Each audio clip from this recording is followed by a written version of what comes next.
S'aggira minaccioso con un martello in mano, poi aggredisce un altro uomo vicino a un bar e se ne va.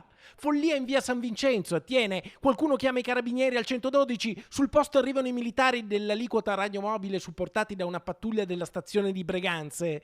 Si cerca l'uomo armato di martello che viene intercettato poco distante, vicino alla fermata dell'autobus, nella zona dell'ex ospedale. Viene subito immobilizzato, si tratta di un 35enne senza fissa dimora, già conosciuto alle forze dell'ordine per i suoi precedenti e seguito dai servizi sociali del comune.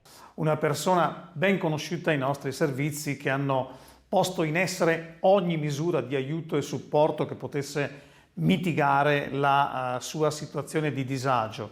Questa persona ha in tutte le occasioni rifiutato ogni tipo di supporto che per sua natura non è stato finora possibile imporre al cittadino in modo coercitivo. L'uomo aggredito negli stessi minuti viene soccorso da un'ambulanza del 118. Non è in pericolo di vita e viene portato all'ospedale di Sant'Orso. Si tratta del fratello del 35enne. L'aggressore viene arrestato con l'accusa di tentato omicidio.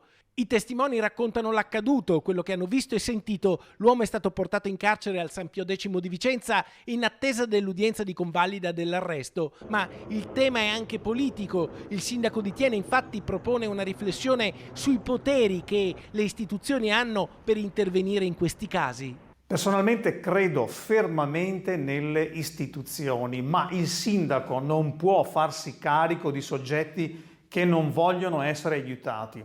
Allora mi chiedo quali siano le reali possibili misure che il nostro ordinamento possa mettere in campo per prevenire questi episodi, considerata la pericolosità sociale di persone in situazione limite, che non si risolve certo con un trattamento sanitario.